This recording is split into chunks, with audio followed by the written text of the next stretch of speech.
tuned for intro. You've now tuned in to the Drawing Board Podcast, a powerful, thought-provoking discussion where we talk about family, relationships, ministry, community, and career. Let's see what exciting guests we have on our show today. Welcome to the Drawing Board Podcast with the founder and host, Andre Ebron.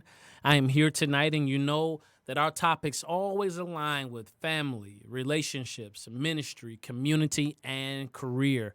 I like to say this is somewhat of a lifestyle podcast. I hope that when you think about the drawing board, the book, the podcast, the experience, which is the conference, I hope you see it as a plug-in, a gateway, or an access point where you're able to improve your life. This is all about taking quality information and being able to derive better decisions and conclusions from what it is that you envision for yourself.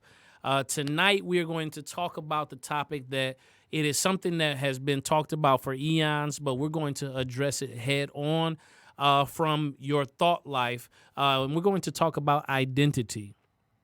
When we talk about identity, we're talking about what shapes what you think, feel, and believe about yourself. We're going to talk about the historic value of parenting and proper parenting, where we must speak life to our children, where we must begin to decree and declare and affirm who they are based upon the belief system that you're setting up for your household. We're going to talk about the quality of peer influence that they have, because I know there are a lot of parents who believe that sheltering their children from certain things are going to cause them to be better individuals. And I operate by this principle with my children. I believe that they can be aware of something without being exposed to something. And so with my children, I get a chance. It's funny, we took a ride back through where I grew up, and I took them on the succession of the first home that we started in, to the projects that I used to visit quite frequently and stay over there that my auntie lived in. I took them to the gradual increase in the quality of our life based upon geographic placement within the same city. I took them to, I was always blessed to go to good schools. So they got a chance to see out of Fort Wayne, Indiana. I got a chance to go to Kroninger Magnet School. And then from that point in third grade, I transferred to Cornerstone Christian College Preparatory School. I believe one of the best schools in the entire nation that is there to cultivate, to challenge students to grow beyond their current expression of their potential and really deal with their inherent gift and their inherent potential and their God-given destiny. So when we talk about identity, we're going to talk about parenting. We're going to talk about peer pressure or peer influence. Then we're going to talk about the norms of society and the gates of influence that you are allowing, A, yourself to be exposed to, and then B, if you're a parent, that you're allowing your children to be exposed to. And then we're going to talk about where you worship and the influence of or the culture that you may be receiving from church or your local church or your assembly, wherever it is that you worship, and how all of those based upon how you decide to engage them, have shaped who you are today.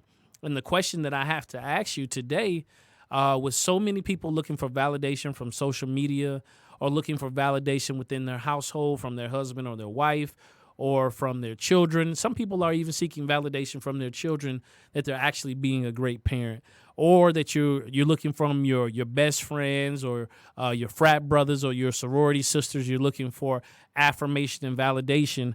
The real question that I have for you tonight is, do you know who you are? Do you know who you are? And regardless of where it is that you've placed your faith, I'd like to read to you a scripture that comes from Genesis chapter 1, verses 26 and 27, King James Version. And it says, "And God said, let us make man in our image, after our likeness, and let them have dominion over the fish of the sea, and over the fowl of the air, and over the cattle, and over all the earth, and over every creepy thing or creeping thing that creepeth upon the earth. So God created man in his own image. in the image of God created he him, male and female created he them. I read that because that is a foundational scripture really for all believers as it relates to shaping your identity. There are children come here believing that they can experience A, the supernatural, and B, using their imagination to see themselves greater than their current position. And the only thing that keeps them from imagining themselves accomplishing great things is that injection of what people would like to call reality. So reality for me is a perspective of a current situation, because you've heard the saying before that somebody's perspective, it is their reality. And so when you think about that, before life came in and warped your sense of what was possible, you believed that you could accomplish all things. Like before life came in, or the pressure of certain circumstances came in, or if you came from a privileged position where everything may have been handed to you, or you came from an impoverished condition where you had to work for every single thing, every inch that you've made of progress came with a lot of toil, challenge, and work. In both perspectives, hopefully you were able to develop some type of work ethic. But whatever your mindset about possibility is, it shapes your identity of who you are. And then it creates a realm that challenges the way that you engage in relationships, the way that you converse with strangers, whether you're introvert or extroverted, whether you believe in yourself or not. Like, what are the factors that shape your identity? Here's the challenge, and I'm going to shout out my A1 since day one. Kate is in the building. How you doing, Kate? Great. How are you today? Oh, I'm excellent. I know we were talking about I think you said your nephew, right? Yeah, it's my fiance's nephew. Right. So my future nephew. Your future nephew, right? He just had a birthday turning 2. What's his name? His name is Zachary. All right, Zach, we want to shout you out on the Drawing Board Podcast. Happy birthday to you, sir. And we're going to call it the Terrific Twos. I know it's known as the Terrible Twos, but we're going to put a different spin on it and say the Terrific Twos. See, I think 3s when they get a little rowdy, so I don't think 2s are too terrible. Right, and as an early childhood educator, you know about that, because 3, that's when they go from asking all the questions and taking all the risks to going for it. They're like, hey, we've already determined what's safe and what's not. I mean, we're going to go full throttle at it. And I think, and I brought that up, Kate, I brought that up because children are so inquisitive. They continue at all times to examine the world around them, and they don't really engage from a presupposition of, I know what this is.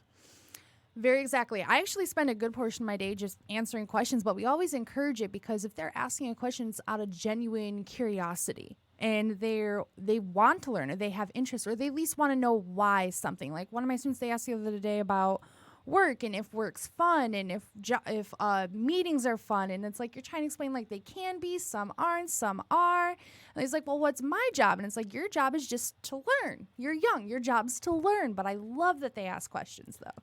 And so that segues directly into the message that I'm sharing tonight. You're welcome. Thank you very much. That was awesome. That was awesome. That was not even scripted. It was not scripted, but it was definitely awesome because I believe that when we look at our identity, we have to make sure that we continue to be inquisitive or curious about dimensions of ourselves that we have yet to discover.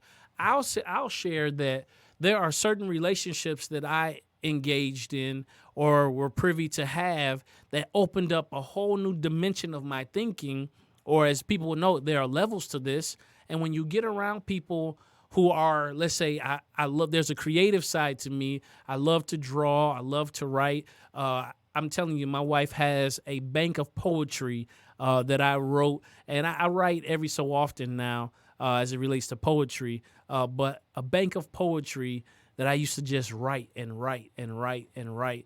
And when I get in that environment around those that are creative in those veins, that aspect or dimension of who I am, it catches a fire, and I love being around them. When I get around, people who are more analytical, like I love logic in a very major way. I'm more logical I think left brain is the logical side, right brain is the creative side. So I have this tug of war going on, and I've taken the different aptitude tests where my creativity thrives in a major way, and then my logical side also has equal balance there. So my mom growing up, believe it or not, Kate, you know how they make children choose like which hand will be their dominant hand. Yep. Yeah, so I believe that I was supposed to be left-handed, but because around age 5, I was still operating so ambidextrously, like my mom went with like the dominant societal choice, which forced me to be right-handed. So, yeah, it's interesting. So I'll find myself doing more things with my left hand, and then I can like draw in right with both hands. And so when you have the ability to do that, like you don't really, and even in my personality, don't like to be put in a box, right? See, I mean, I have the similar experience with the same thing. I am left-handed. Like, I write left-handed, but when I was young, because, you know, you don't know, and because me being left-handed was so odd, they let me just use my right hand. Like, I was encouraged to still do stuff. So I am ambidextrous in a way, but yeah, the same thing holds up. You do find that certain things change for you. Like, there's certain things I always reach for with my left hand, and some I always reach for with my right hand. That's right. That's right. And so I love it. I'm using childhood as kind of the muse to paint the picture that your identity and discovering who you are, like our responsibility is to continue to learn. And the moment that you become closed off to that, growth becomes a struggle. Everything becomes a challenge. The ups and downs, the vicissitudes of life, the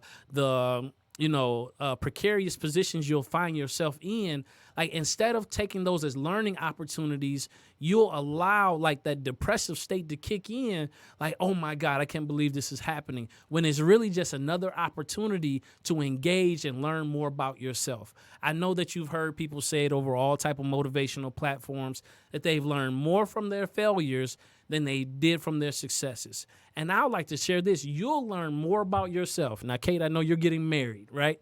And I've been in the game now 15 years. And I will make this humble admission is that a lot of times, well, in the confines of marriage, what I've found is you learn so much about yourself that you did not know. And because like in the compromises that you make, you never get a chance. I believe that until you get a chance to live with someone who you are committed to, who you love, who you're willing to make sacrifices for, that the ebb and flow of those relationships, like you learn a lot about yourself. So yeah, that was just kind of like a comment of saying like those relationships, especially if you will dare to be reflective, those relationships will draw out of you sometimes the best and the worst. And you'll look and say, whoa, I really need to improve in that area. Or like, oh man, I didn't realize that was a great strength of mine. But in the confines of a relationship, you'll get a chance to see your dominant areas, and that will help shape your identity. What I want to share tonight is that your identity should be based upon principle. I'm telling you, when you build your life on a set of principles that allow you to be kind, nice, effective, build a strong work ethic, like those principles that have been tested, tried, and are sure.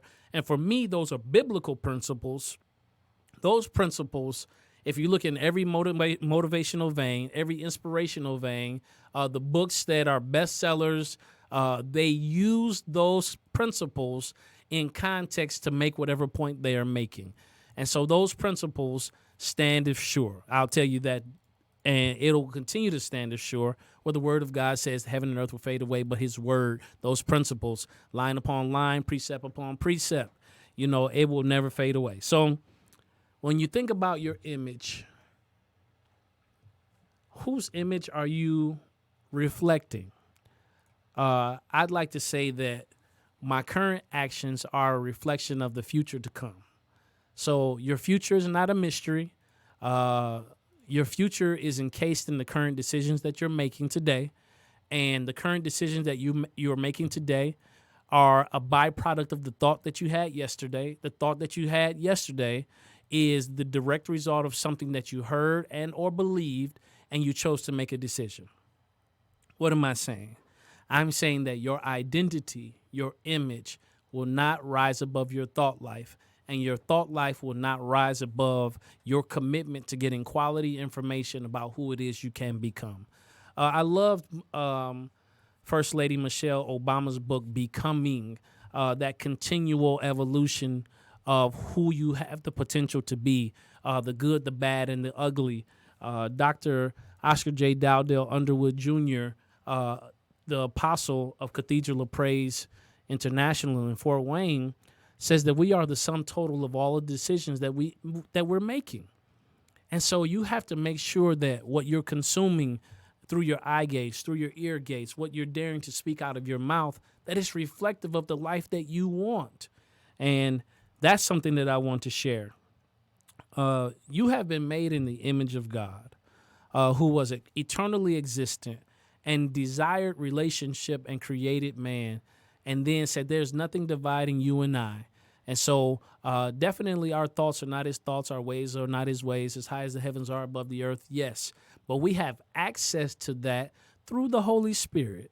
And so the thoughts of God, and it says that that Spirit searches the things of God, yea, the deep things of God. So you can have access to what it is that God is thinking, and he'll share that with you.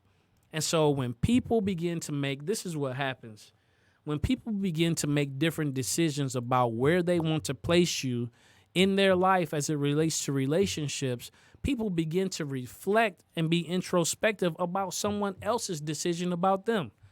And what you cannot do is allow someone else's thoughts, feelings, or opinions begin to make drastic changes to who you are as a person. Now, if it's going to edify you, if it's going to exhort you, if it's going to build you up, if it's a push in the right direction to challenge your growth, those relationships that are there to coach you along, to mentor you, to counsel you, of course, like that wisdom, in the multitude of counsel, there is safety. So those relationships can be trusted.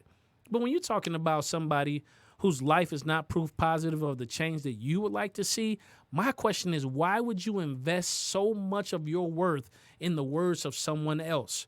I have to tell you, whether it's a coaching relationship, mentoring relationship, a counseling relationship, the dominant voice in your life has to be the word of God, no matter who it is, because we all are subject to error because we are human.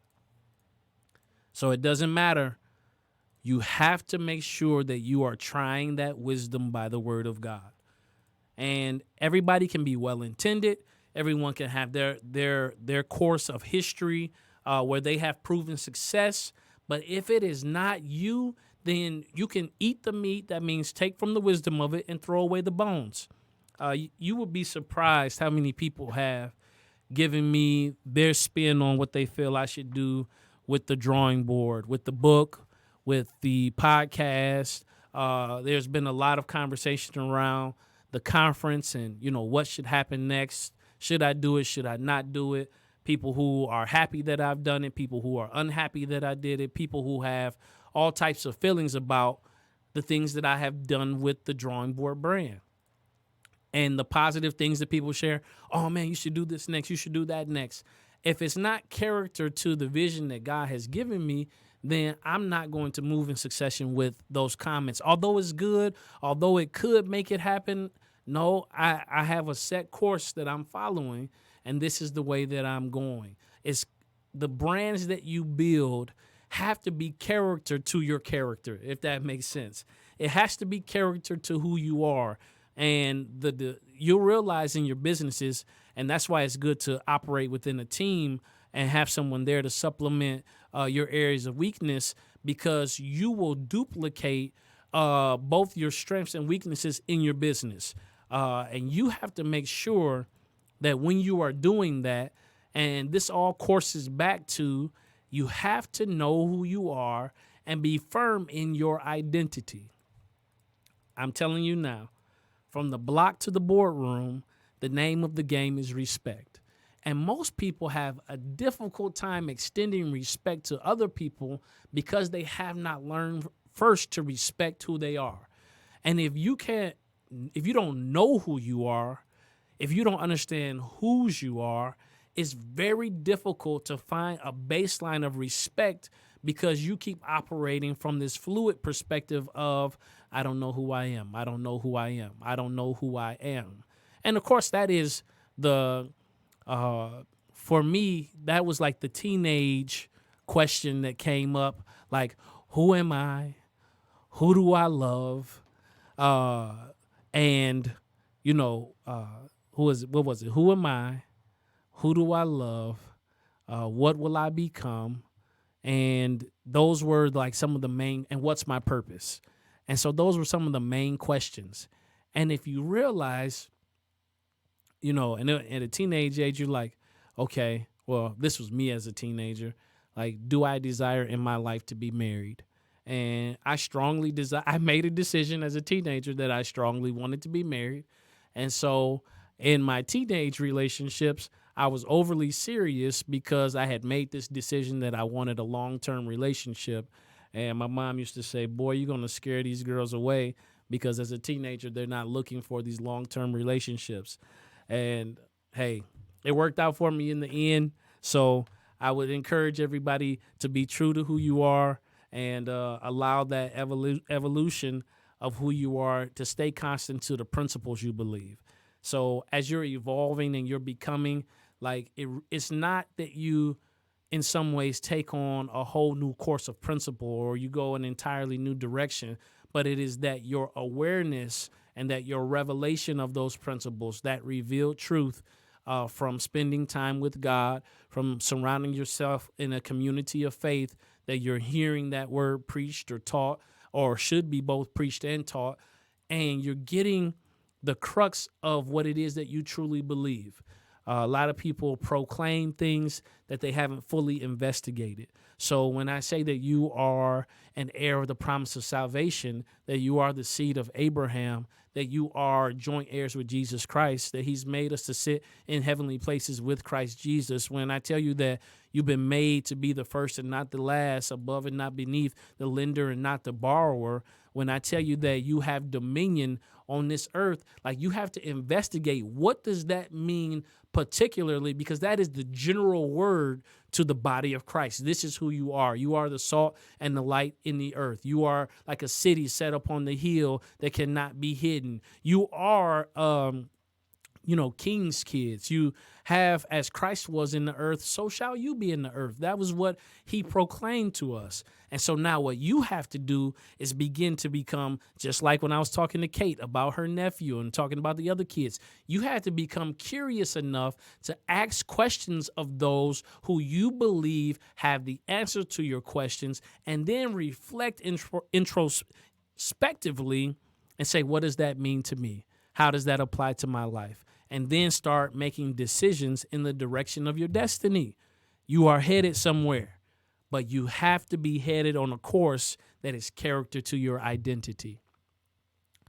I work with youth all of the time, and I absolutely love it. Some of the best times with me working with youth is not me indoctrinating them or sharing from the wisdom of my experience, but like allowing their curiosity and creativity to just fill the room through dialogue and listening to what they think and why they think, and ask them questions and learn from them. Like, because you cannot teach somebody from where you think they should be. You can only teach them from where they are. And how do you know where someone is? Dr. Underwood, Apostle Underwood, used to tell me this all the time. Whether it was in chapel, whether it was in the Lyceum where we were getting instructions, you can locate a person exactly where they are by when they open their mouth. So what does that mean? You have to apply active listening to those that you desire to teach. I tell teachers and sometimes when I'm teaching and training, I said, you have to listen to the children in your classroom and get to learn and know of them, learn them, their likes, their dislikes, their moods, their ups, their downs, to be able to discern what's going on with them just by how their expression on their face or their movement in the room.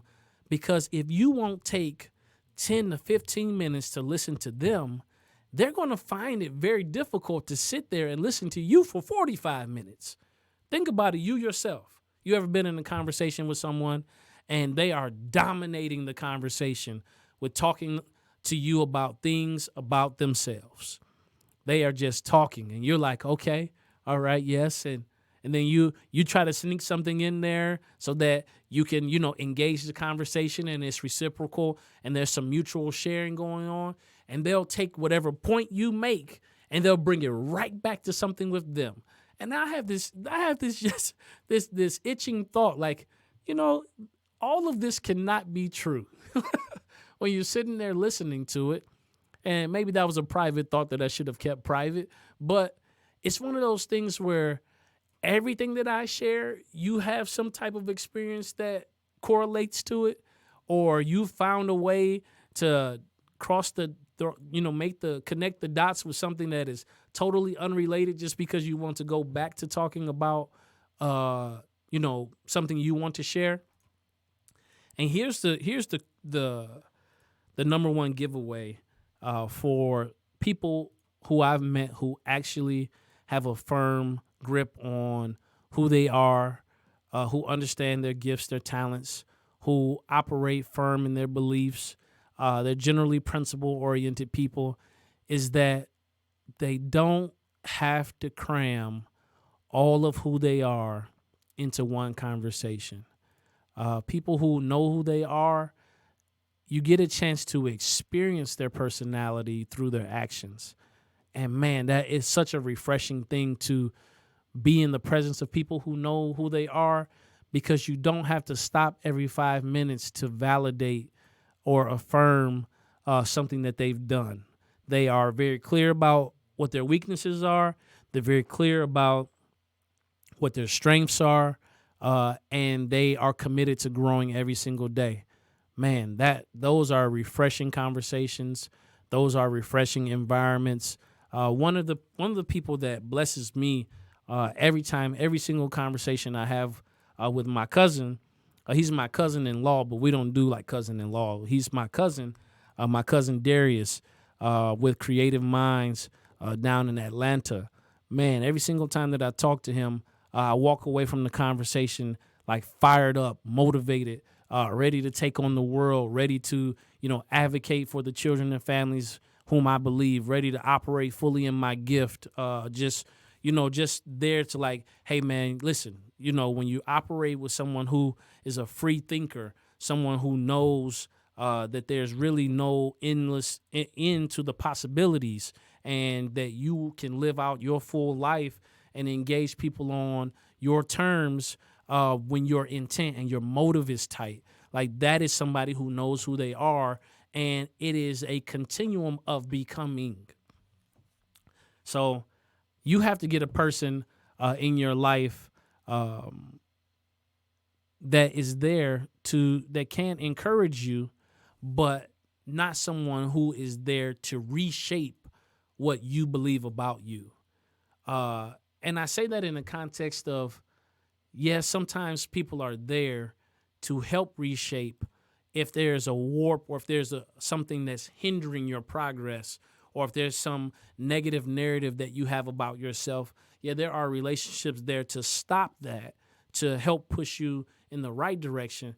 But I'm saying, if somebody always has a critical word, somebody's always trying to reshape who you are so that you are in a condition that's best for their use, cut those ties and get around an environment that allows you to be free.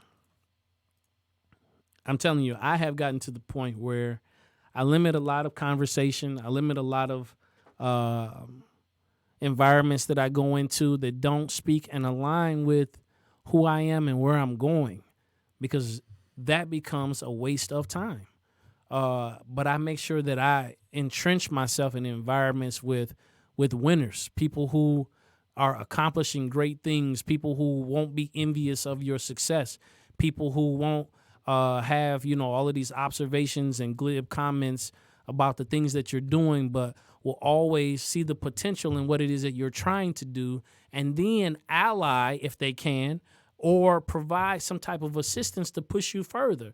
Like, that is something you have to do, but you first have to become firm and know your identity, or you'll be tossed to and fro with every wind of doctrine. That means if this person believes that, when you're in that environment, that's what you'll adapt to as well. When you go to the next environment, if somebody believes something else, then you'll adapt and you'll align to that. And when you get to this environment, like you become a chameleon. And for some people, that's like, oh man, you should do that. That adapt your adaptive quotient. Adaptation quotient that allows you to adapt to different environments and all of those things. Yeah, I get that. That's not the point that I'm making. The point that I'm making is sometimes it is not okay to blend in. Like you have to realize a square peg into a round hole will never fit. And if you are that square peg, you have to go to an environment that has more than one option. People, you go to these environments where it's polarized thinking and there's no divergent thought, then you're only going to have, the round pegs going into the round holes. But you need a diverse environment that has triangular pegs that go into triangular holes, square, rectangle, circle. Like you have to get an environment of diversity that allows you to be able to engage with the potential of others, which thereby enriches your experience. I worked at a school, American Promise Schools, awesome organization to work for. I think to date, as far as engaging and having the tough conversations that will make us more effective educators, American Promise Schools was one of the best organizations that I've worked for thus far. Willing for people to confront where they are from the growth mindset of, yes, okay, that may be where you are, but let's challenge that thought pattern by this, because what we have to do is we have to become better versions of ourselves so that we can better educate the children that we serve. And with that mindset, oh man, listen, it was so much great growth. But I operating on three central principles when we're looking at culture, and that is identity, relevance, and belonging. But that first point of identity is so huge that you have to ensure that you aren't multiplying a false sense of concept of who you are, because children can point out phonies in a heartbeat. When you work in the hood, one of the key components is being able to decipher the real from the fake. That level of discernment that allows you to maintain your safety even with words unspoken, knowing from a look or knowing from a position or knowing at the rate or the speed that the car's coming down the street, being able to anticipate what's happening next because your safety depends on it. All of these different things, components, experiences, words, begin to shape our identity. I wanted to bring it all central to these two things. One, that you're made in the image and the likeness of God, which means that when you get a chance to look at yourself in the mirror, you get a reflection of, I'm not just talking about your physical appearance, but who you are, that spirit, man, a reflection of God. You are a supernatural being, a spirit having a natural experience.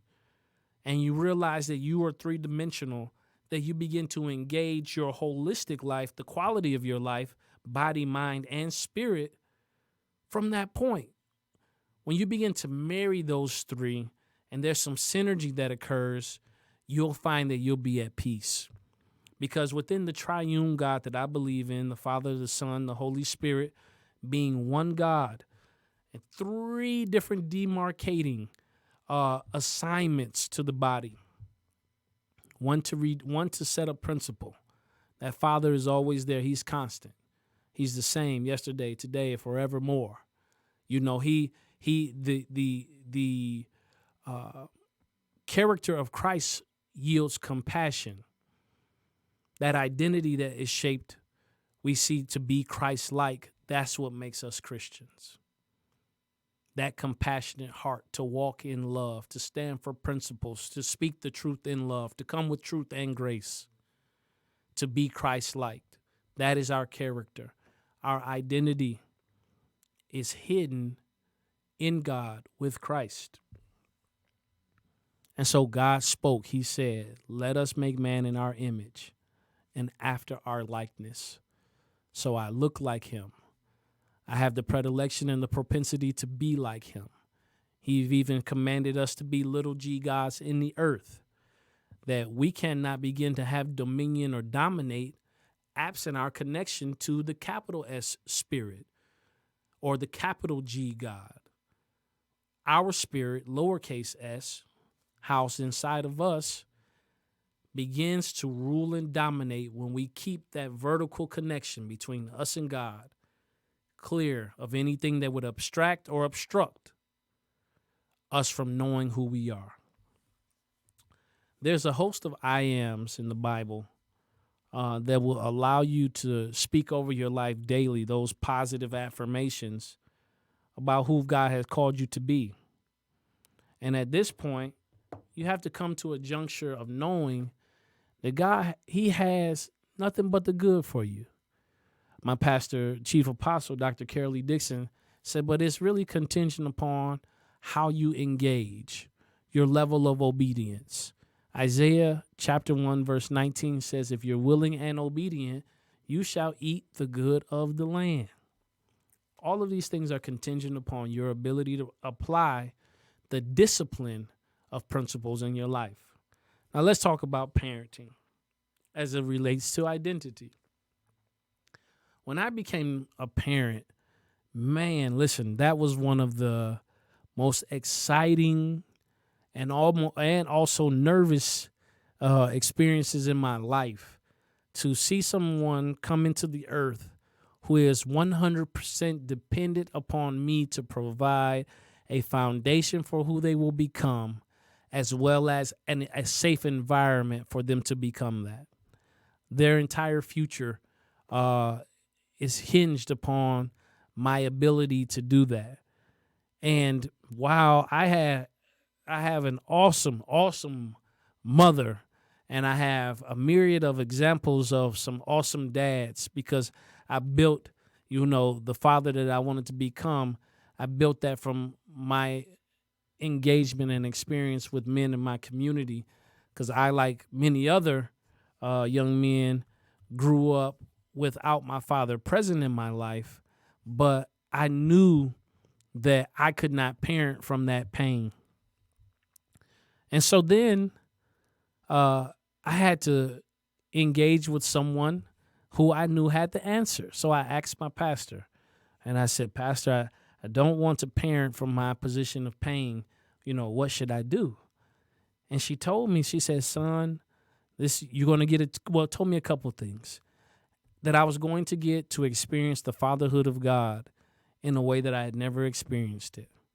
And I had known him as my Savior. I knew him as my Lord. I knew him as my provider, my sustainer, my way maker, my bridge over troubled water. I knew he was all. He was my peace. He was my comforter. I knew all of those things, but I hadn't yet fully engaged with him as my Father. And so then that opened up a whole entire new dimension of my relationship with God, to know that he was my Father, had devised a plan for me in such a way that I didn't have to push my own way. I didn't have to create my own way, but that if I aligned with him and got with the rhythm of God in my life, that it would lead me to the steps that he had already walked out for me. And then the second thing was that if I knew, because I knew how to love, that's what I just needed to apply to my parenting. And these were two, if you think about it, two huge things that added on to the definition of who I was now as a man, a husband. Well, first a man of God, a husband, and now a father.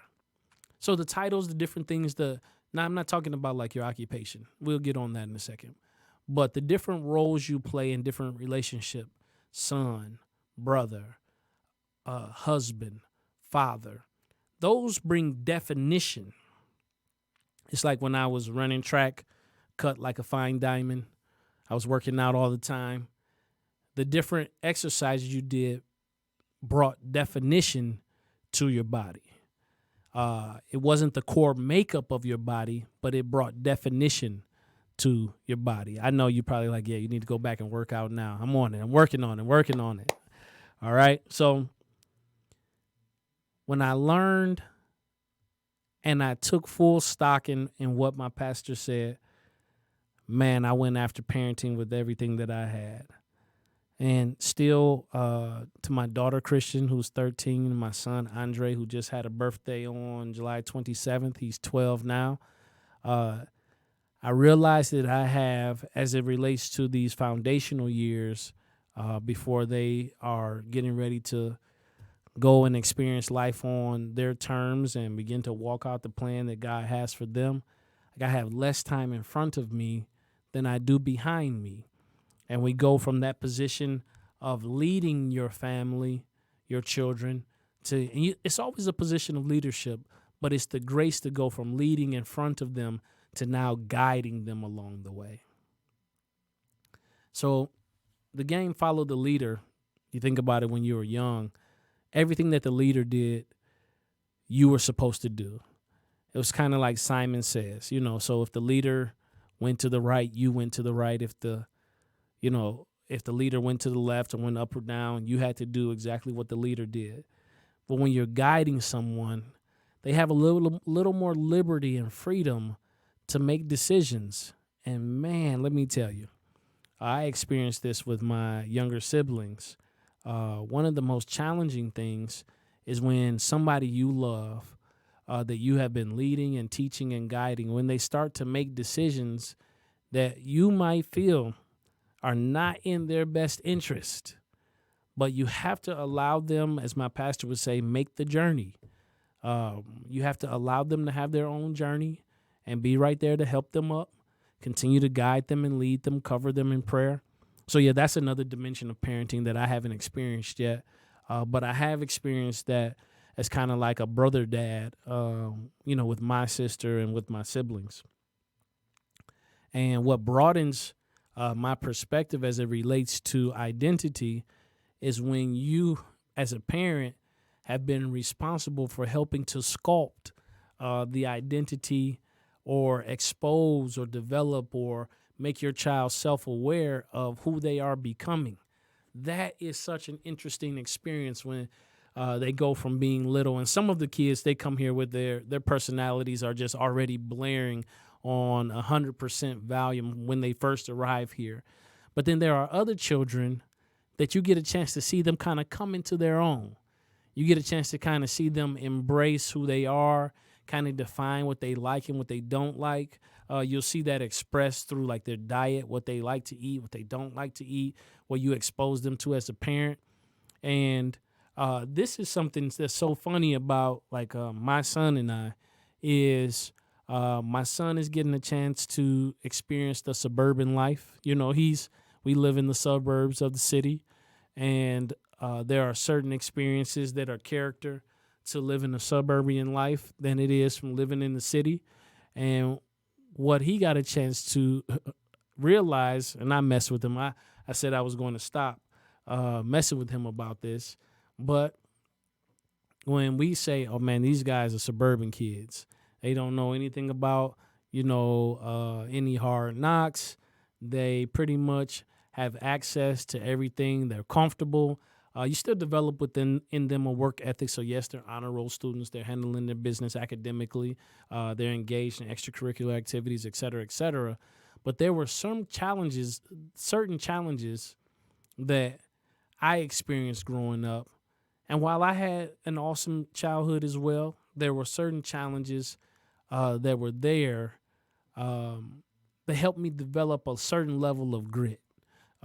We've learned how to polish it up and all of those other things, but there's a certain level of grit. If push came to shove, my problem-solving skills have already been sharpened because of the challenges that I've experienced, where I have to create pseudo-challenges for my children to experience, to sharpen their problem-solving skills, to know how to make the best out of a bad situation, to always see the positive and create from that point, to never allow no to stop you, because no is just one man's answer, but always start with that tenacious, identity of who you are that drives what it is that you do.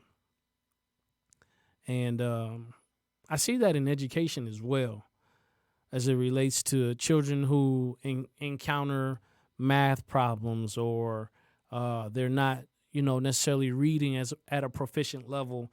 And when they encounter a challenge, I see some of them close the book and stop.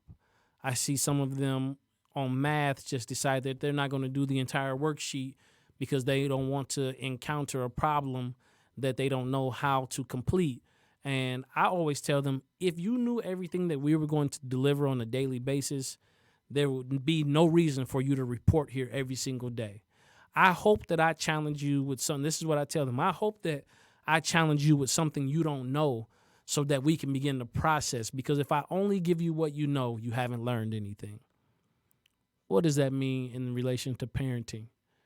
You should have a course set up for your children of knowing that, hey, at age 5, we're going to introduce them to this. At age 7, we're going to introduce them to that. At age 8, 9, 10, we're going to take them over here. We're going to drive them, back into the city. We're going to allow them to engage. And I keep using that word engage because that's a word that my pastor has been using a lot as it relates to doing what's necessary to see the manifestation of God in our lives in this new chapter that my pastor has been preaching on. So when you think about that, like, you should have a plan. And along that lines of that plan, you begin to gauge their interest and you begin to see what they like. And then from that point, because they're in the safety of your home, like, fully invest in the direction of their interest and allow them to exhaust all of their ideas as it relates to that, so that they can know, hey, listen, I saw that to the end. I like it or I don't like it, but I've given all I've got in that area, so now I can make a full assessment. I always tell my kids, you cannot determine how successful something will be if you have not fully invested or gave your all to it. If it is a relationship, and I am an all or nothing person. I am either 100% behind you or I am not behind you at all. That's just kind of who I am. In relationship, friendships, I'm either your man, 100 grand. I am your friend. I'm going to stick with you through thick and thin. I am committed to you. Or I know that I shouldn't engage or enter into that level of relationship because, hey, I cannot provide that 100% friendship. And being an all or nothing person, like those polarities, sometimes it becomes a challenge for those who are not like that, who are comfortable with giving 15% to a relationship and expecting it to work. They still want to absorb your 100%, but they only want to give 15. They're not into reciprocating at the same level that they are receiving. And that is, for me, that is always the goal. It doesn't have to be the same way, but it has to be the same level of effort. So if someone is giving me 150% of their effort in a relationship, whether it's an associate, whether it is a close friend, whether it is within the confines of my marriage, you giving me 150, I'm giving you 150. And it may materialize and look different, but the level of effort is definitely equal. And I think that's what relationships need. So with your children, with our children, we have to ensure that we are giving them core components and principles that are shaping their identity. I am very focused on that as it relates to my children, like what they believe about themselves.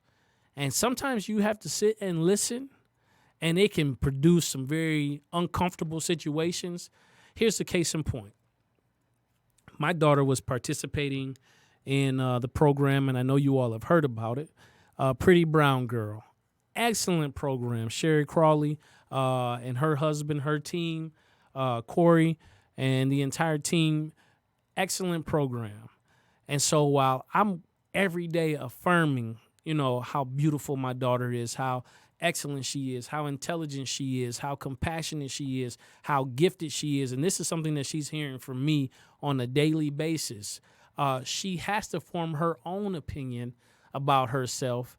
And that has a lot to do with what we're saying about her, what her peers are saying about her, what she accepts as truth.